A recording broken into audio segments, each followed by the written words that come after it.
Sumailalim sa training ang mga local officials ng Apayao, Ifugao at Mountain Province para mapalakas ang kanilang kaalaman sa local governance. Narito ang report.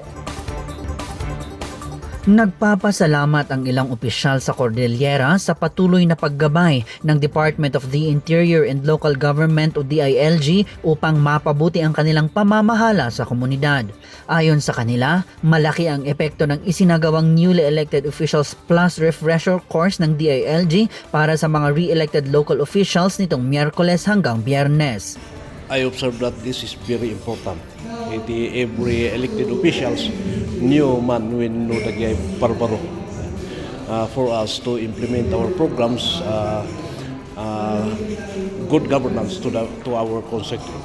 Very thankful to the DILG for coming up with this. This is conducted every year so that we will be updated, newly or re-elected will be updated of how to do our job, our task with values, humility, resiliency, and so that we will also commit ourselves with regards to the enlightenments of the seminars, how we go about with the changes.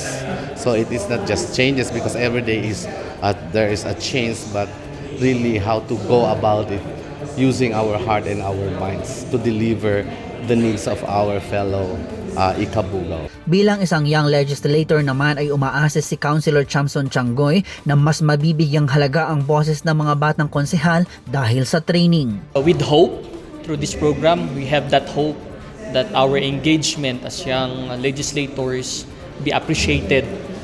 Through this program, we will be able to share to them our best practices, the insights that being young ones, it is a best investment, that it is not a waste of money from the government.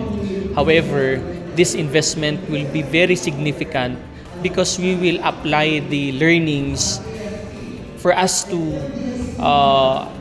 be able to do our mandates. Ang probinsya ng Mountain Province, Apayao at Ifugao ang ikalawang batch na nagkaroon ng Neo Plus. Kasama rito ang piling mga munisipalidad sa bawat probinsya.